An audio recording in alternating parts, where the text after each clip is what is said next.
Welcome. This is the podcast series dedicated to living a revenue culture. The pandemic reminded us that business survival is about creating enough profit that you can pay your people and continue to educate and bring on the new technologies.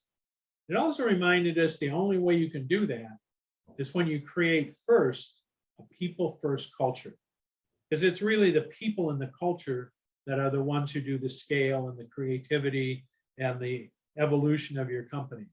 So with that, we've got today with us, we have Beth Miller. And Beth is the CEO of Executive Velocity, Inc., who focuses on leadership development and succession planning. And Beth just recently published a new book, and the title is, Are You Talent Obsessed? No? Did I get that wrong? Yes, it's Replaceable. Oh. That's the old one. Oh. Well, tell us what the correct one is. So it's Replaceable, an obsession with succession. And it's all about helping small, mid-sized companies in creating and executing a succession plan. Well, why don't you say some more about that? Because Sure. As I was, looking at, and I must have pulled that off an old email or something that we'd had, but that whole succession planning for small companies is something they typically don't do a lot of, if any. And less than 50% of small businesses have a succession plan. And the ones obviously that I work with don't, and they're getting into the game late. Generally, the owner is ready to retire, and succession planning really should be something that is integrated into your business planning process. So it's something that actually should start from the very beginning. You may only have 2 or 3 people, but succession planning is important because even if you've got 2 to 3 people, if somebody leaves, you're in the world of hurt. And Beth, parallel to that, the mistake I've seen so many people make, and it is so hard to recover from, is they don't think about succession planning. They don't think about the long term. They bring on their best buddy and they put him in a position like, you're my VP of sales. You're going to be with me forever. You're going to get equity. And 18 months later, the company's grown and the person can't do the job. Yeah, and that's part of what I talk about in the book is identifying key positions versus key people. Yes. That you'll always need like a VP of revenue or sales. You'll always need somebody that does finance, for instance. But the people that you have in the position, you then need to figure out, do they have the right skill sets today to get you to where you want to be in the future? And so there's that analysis, what I call gap analysis, that will identify where are the areas that those individuals need development in and help them develop and be ready for that next level. And is part of that setting the expectations both for management and for all the people they're hiring, so that it's okay if what you started out doing, you morph into something else over time, or as the company changes? Yeah, I mean, I talk about and really implore people to have those continuing dialogue that are those one-to-one conversations. And it's not just about what they've done, but future looking as to what do they want to do. And if that's the direction they want to take, can you help support them there? And there's too often people get like high potentials, subject matter experts will identify that person is really good programmer or whatever. Yep. And we think, oh, okay, well, we can now put them to a higher level and they can supervise 3 programmers. Well, the skill sets are entirely different. Yep.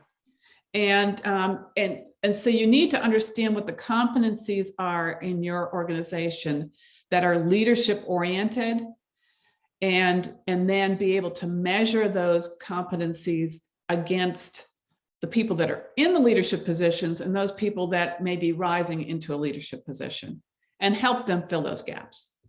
You know, one of the things as I was listening to you, I got an aha, and that's one of the reasons I love these podcasts. I learned so much. Is that I can see when people go into a position and the leadership doesn't do what you're talking about to help them evolve and grow, that the people actually intentionally hold the company back so the company doesn't go someplace where they don't play well. Either that, or because they're not getting developed, they get frustrated and leave. Yeah. There's I'm trying to remember the study, but there was a study done where 90% of millennials, if they don't know that there's a succession plan in an organization, they'll leave. And and some of those are high performers and high potentials.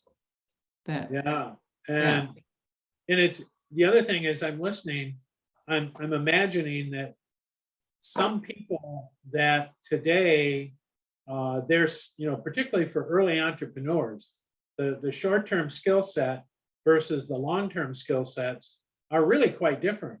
Yes. Yeah. And those entrepreneurs that are able to grow with their organization are the ones that are curious and what I call lifelong learners. They'll get involved with organizations like Vistage and get involved in industry organizations because they want to learn and grow themselves, as well as help the people behind them grow. Yeah, I love where you're going with this, because I see so many companies that they focus on, at first they focus on survival. How do I get just enough revenue to get to next year? And, once they get to the point that survival's close to automatic, it's going to take something to really shake them up. What they don't realize is they actually built their culture getting to survival. Yeah, exactly. And it wasn't purposeful. No, No. Total surprise. Right. They were focused on payroll and they ended up with a culture. Right. And they missed all those intentional things that you were talking about. Exactly. Yeah. Where you're actually guiding it and intentionally creating it. Mm-hmm. Mm-hmm. Yeah. And so, that's the one thing that, we've been focused on this last, the pandemic, forced you to start thinking about that, because your world outside is changing so fast that you have to have a kind of a structured way to deal with it, or it just explodes on you. Well, yeah, because the majority of people are still working virtually. And if you don't have a strong enough culture to like onboard people, new people, they're going to get lost. And they won't understand your culture, and they can quickly disengage. Oh, well, yes. Yeah, absolutely. And, when we talk about that, people working remote and don't understand the culture, the observation in this last couple of years is how important the business's purpose is to attract and keep. Does that align with what you've been seeing? Yeah, very much so, especially with the younger generation. They want to work for a company that stands for something that is better than the company itself.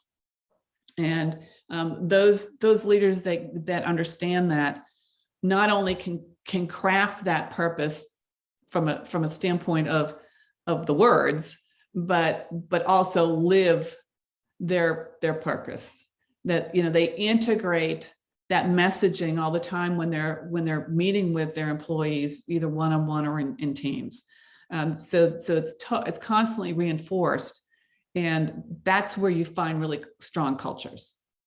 Yeah, and the observation has been that when the culture has this purpose, they're less protective of their turf because they're working for something bigger than their turf or Right. their Exactly. job description. Yep. Agreed. Yeah. And, you know, to me, that allows them, or almost even they are requiring of themselves to continue to grow and get better and get smarter, because that the purpose is big. You know, Right. if it's environmental related or health related, that's a big thing. Yes. And it's not like you're going to solve it by the end of the fourth quarter. Right. But there is a difference I've found, because I generally work with companies that are professional service organizations, software, you know, educated, you know, white collar workers. Yep. Those that are like in the warehousing, et cetera, they're more interested in the lower tier of Maslow's hierarchy. You know, am I making enough money to pay my bills? They haven't got to the place where that purpose is as important. Interesting. So how do you know, in this time where everybody's, you know, realized they can get a job someplace else, and maybe they can get a job where they don't have to commute or. Right, exactly. Yeah. So how do you attract them in for a long period, you know, and let them know there's something more to this work than just your strong back or whatever it is? Right. Yeah. That can be difficult. You need to make sure that you've got people on the front line, those supervisors, because people don't leave companies, they leave their manager. So the stronger that your leadership and management and supervisory levels are, the more likely you're going to be able to retain people. And it's understanding what motivates that individual employee. You know, how do they like to be recognized? Some people like to be recognized publicly, others don't. Others would prefer to have, you know, a written thank you note, and then maybe be called in into an office and praised. The idea of being praised in front of a group of people is not something that they want. Yeah, no, I get that. So in that case, how, you know, if you've got 50 or 100 people, and consequently you've got a handful to a dozen or two supervisors, how do you make their skill set repeatable, or, you know, keep them within the white lines so that, you know, they all are really representing the culture you want? I mean, that seems right. Yeah. So one of the things you want to do is from upfront, from a hiring perspective, is understand your values, and, you know, be really clear about those values from a standpoint of what are the behaviors that are going to support those values. So oftentimes that's where I see a gap in small to mid-sized companies. They've got their values, but they haven't clearly defined what the behaviors are that support those values. Yeah. And once you have those behaviors, that's where you focus in on interviewing and understanding, does the applicant have the behaviors that are going to support your values? So interesting. Then we use a thing we call True North, and it's just basically a compass face, and, you know, east-west is the horizon line, if you will. Right. And north, to True North, is your vision, your purpose, your mission. Right. You know, and going south, of course, is going south. And right. In our work around revenue, anytime somebody's going north, they're adding value to the client and adding margin to the company. And so we talk about what are the behaviors that are north behaviors and what are the behaviors that's south. Right.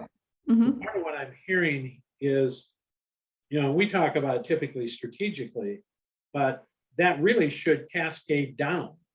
Yes. those supervisors should have their own true north, and the employees should have a true north. Yes. But values are values throughout the organization. Yeah, the values don't change. So the behaviors that support those values should be throughout the organization. All employees should have those specific behaviors that support the values of the organization. And then, in fact, in my book, I talk about kind of two tiers. One is the values-based competencies or behaviors. Yep. And then there's the leadership-based, because obviously leaders need to have additional behaviors over and above a single contributor. Right. Yeah. And, you know, one of the things I read the other day, and it was kind of sobering, was some psychologist had determined that the average person makes 35,000 decisions a day. And as I thought about business, we tend to lock people into a process and some KPIs and, you know, some things like that. Right. And when we talk about the values and the fact that if I'm on the front line, you know, you use the example of a warehousing situation. Right. When I'm dealing with a customer, I may have to make half a dozen decisions in 15 minutes. And I really want those decisions to be, in my opinion, I want those decisions to be the right value decisions first. Exactly. Right. And even if they disturb the process Right. a little bit. That's the test of your values, test your decisions and your strategy. And I would guess, you know, this is just lately me finally figuring it out, but that also helps you continuously improve. Yes. Exactly. Because it validates that, you know, what we thought was right really needs a 5-degree adjustment on it. You know, because the market will appreciate it more or sees more value in it, or you know, so you know, one of the things, you know, I haven't gotten anybody to talk much about, so I'm gonna put you on the spot. Okay. If I were a young person and I was looking for a place to work, how do I intelligently go about finding a place where I fit the culture and I can feel good? As you were saying, you know, the younger people want to be someplace that has meaning. You know, how do I interview, or how do I research or apply? Well, I mean, from an interviewing standpoint, if you're in front of the leader, manager, hiring manager, I would ask questions like, well, you know, tell me about how you make decisions, or you know, tell me about why you work here. What's kept you here? One of the things I teach, I've got a workshop on hiring, and it's basically about interviewing. And I get the employees to create their own story around why they are with the company, what brought them to the company, and why did they stay? Because hiring is a sales job. On both sides. Right, on both sides, exactly. Yeah. So, you know, if I were interviewing somebody or interviewing for a position, I'd ask the hiring manager, well, you know, tell me how you got here and what keeps you here. Yeah. Yeah. And one of the things, obviously, the whole purpose of this podcast series is to combine the culture pieces with the revenue pieces. And when companies are hiring, or, you know, people are looking, what should the conversation be about the importance of, you know, we talk about sustainability and scale, and, you know, people want to have a career path and they want to use the newest technologies. Well, all those things cost money, and the money always comes from the profit side of the equation. Yep. So how do you advise people to bring those two things together as part of a an aligned process, as opposed to, well, we'll focus on the culture. We won't tell them they got to work really hard and, satisfy customers or transfer value or. Yeah. I think part of it is, first of all, don't sugarcoat it. I mean, if in fact you have a culture where people work long hours, then you need to let them know. In fact, that's one of in my book, I list hiring mistakes, interviewing mistakes. Yep. And one of them is that overselling your company. Because the worst thing is to have somebody come in and then 30 days later leave. And they're going to be talking to all their friends. Yep. Right. So understand your culture and communicate that to the candidates, because otherwise you're going to get somebody on board and they're going to be upset. They'll leave, cost you money, cost some reputation on your part as well. Yeah, and if the job was important, it's still empty. Right, exactly. You've lost time. Yep. Now, along that line, one of the other challenges we see is for years, when business moves slowly, the siloed world looked like it worked. People could sit in their silo and their silo get good at doing something, and it somehow bolted into the rest of the organization. And, over time you got it so it was profitable, and then it was just make the silos a little better. Today, business is going across the silos. Yes. And the silos need to play well together. And they need to have common conversations, and they need to trust each other. Yeah. When you work with CEOs or leaders, how do they think about it, and how do you coach them? Well, one of the ways we look at it from a standpoint of goals. Where are the goals aligned and where are they misaligned? Because if you've got, I've got a client in Florida, for instance, and they've been struggling with this for a while. They're getting better at it, but from a siloed perspective, you've got the IT, you've got customer support, and customer support needs help from IT. IT's got a long list. The priorities don't match, and consequently, there's frustration on both sides. So it's important that at the high level, the leaders understand how the goals are integrated, and that needs to be communicated down. Yeah, one of the challenges I see often is the silos, the finance silo speaks accounting and the marketing silo speaks marketing. The language, yes, the language is an issue as well. Yeah, definitely. And one of the things I recommend is that there's somebody from IT that would sit in customer service meetings and vice versa. So they start learning the language and understanding. Yeah. But there's also training needed at kind of that leadership management level about how to adapt your communications across departments. Yeah, and that communication precedes the budget and the other resource questions. Yeah. That is what everybody really, at the end of the day, they worry about. Do I get more headcount, or do I get more budget, or do I get more computer time, or whatever it is? Yeah, exactly. Yeah. So the other one that, as I look at, succession planning and leadership development, I often see organizations that are very internally focused. When I often look at company strategies or their website statements, you don't see anything about the customer in their conversations at all.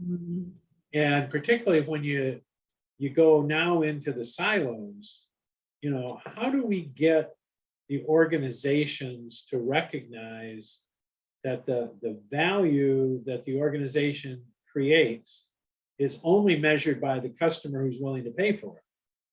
And Yeah. how do they organize around that? It gets back to what they are being measured on and what they're being compensated on. So that gets back to the KPIs. And, you know, each, whether it be IT or marketing or sales, customer support, et cetera, there needs to be some sort of link to the customer. Now, for instance, IT, well, in the case of this customer down in Florida, their clients are all internal. So they're being measured by their clients. Right. But, you know, customer support and sales, marketing, those are being measured externally, kind of. Yeah. Yeah. So, you know, having couple of things are going on right now. One is, of course, I know you've been in change management for, you know, a long time, and so have I. And two of the hardest things are getting people to change their beliefs. And then once they've changed their beliefs, change their habits. Yeah. And the pandemic has changed a whole lot of beliefs and a whole lot of habits. Yeah. How do you see that transferring into leadership and, you know, building a culture? It depends on the leader. You know, some leaders embrace change and others don't. And you can figure that out pretty quickly by the words that they use. Yeah. Like I've got one client, it's always but. Yeah. But this, but that. I'm like, oh gosh, really? And I've got one of those too. The people that can embrace change are the ones that will be able to drive the change. They also need to recognize that there are going to be those individuals on their team that will resist. And you need to understand who those are quickly. And then you need to understand who are the champions of change. Yeah. And how can those champions influence the ones that are, you know, pushing back on change. So you got to understand the personalities. Yeah, I worry about the ones who are resistant from the standpoint that their customers frequently are changing whether they want to or not. You know, their markets have changed and they have to. And if CEOs aren't willing to listen, then they start to lose their market. Yeah, exactly. Yeah. Then the next thing that just kind of we all have to deal with is, you know, I had hoped a year ago, I was predicting we'd be in post-pandemic now. You know, I'm not sure that's true. No, it's not. So what, you know, what do you see that we've got to pay attention to today that we didn't have to pay attention to before, or that has accelerated, or, you know, is just changing, you know, our metrics or our strategy that some of us never dreamed we were going to have to do? Well, I think the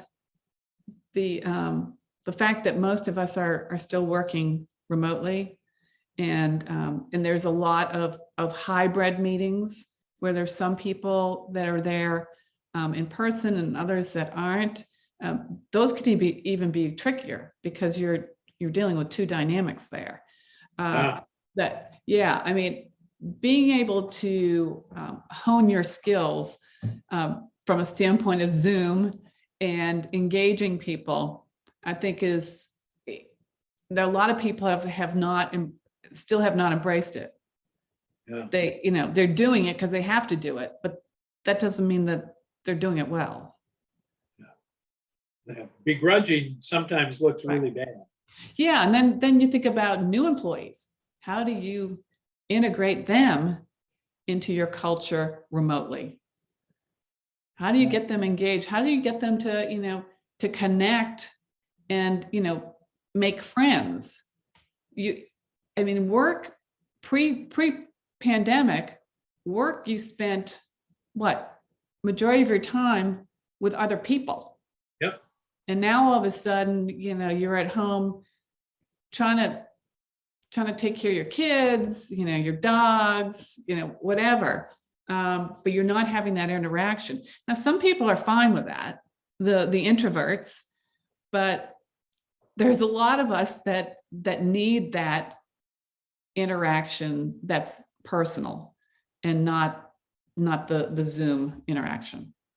Yeah, one of the things I hear about is, and this probably plays well into your succession and development work, leaders who their old style prior to the pandemic was a lot of looking over people's shoulder and, very tactical coaching. Mhm. And now, some of them are trying to force others back into the office so they can apply their leadership skill they have. Are you seeing the same thing? And what should people do? Yeah, I do see that. Well, there's a lot of turnover. People have gotten used to being at home. So, if you think about it, gosh, like here in Atlanta, if I were working in an office, it could be up to 2 hours of my day spent in the car. And, right. And now all of a sudden I've got my 2 hours back and you're telling me now I have to go to work.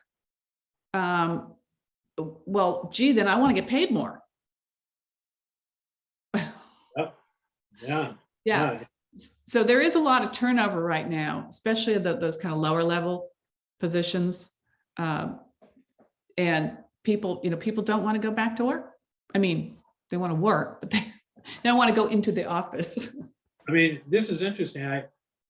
I feel like I should have figured this out a long time ago, but one of the things I'm hearing in that is that if I'm an organization that is comfortable leading a team of virtual people, I'm going to be able to get some really great people that are someplace else today when they're trying to bring them back. Exactly. Yeah. There are definitely leaders out there that are old school and they feel like, people should be in the office. They shouldn't be working from home. I've got a few of them. And, the fact is that they're going to continue to have turnover. Because there are other companies that have embraced the fact that, hey, it worked. We've been able to meet our goals, and gosh, now we can save some money on office space. Yeah, well, and it's interesting as you were talking about the person saving the 2 hours on commute and the parking fees and all that. I've seen more than one CEO when you say, well, how'd you do in 2020? And they go, well, we were up a little bit, but we were saving $200,000 a month in travel. Right. And and some of them still want to go back to the travel. And others are perfectly happy, cutting. I think there will be some business travel, but not to the extent that there was pre-pandemic. Yeah, I have been traveling a fair amount, and for years I would travel 100 to 200,000 a year. Mm-hmm. Now I travel maybe 40 or 50. Yeah. So consequently, for years I haven't been getting upgraded because at 40 or 50, you don't have enough miles to get upgraded. No. But since the pandemic, I'm getting upgraded every trip. Because there are no business travelers on the plane. Yeah. And to me, that's a solid metric. Mm-hmm. When I'm the lowest possible level of upgrade with American, and I'm getting upgraded every trip, there's a few 100,000 people that aren't going anywhere anymore. Right. That's right. Exactly. Wow, what a difference. Yeah. So I guess then final question for you. As we think about this the fact that we have to optimize our profits, and at least I believe strongly that you can't do that without a really great first person culture. What advice do you have for people to think about, or to focus on, or to, make kind of their mantra?